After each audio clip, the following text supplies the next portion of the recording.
A naturally colored and healthy dumpling skin for that extra twist. Simple. Add blanched spinach and water into blender and blend. Press all the juices out.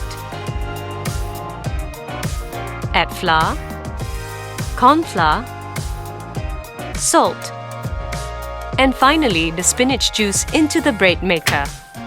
Start. Take the green dough out and repeat the process for a batch of white dough, minus the spinach juice. Give both dough a knead and wrap it in food wrapper. Give them a rest for 15 to 20 minutes.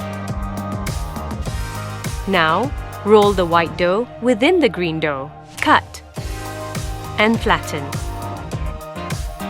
Fill in the fillings of your choice and wrap. Steam for 15 minutes and drizzle with some chili oil for that extra boost. Look at how beautiful it is! Panasonic.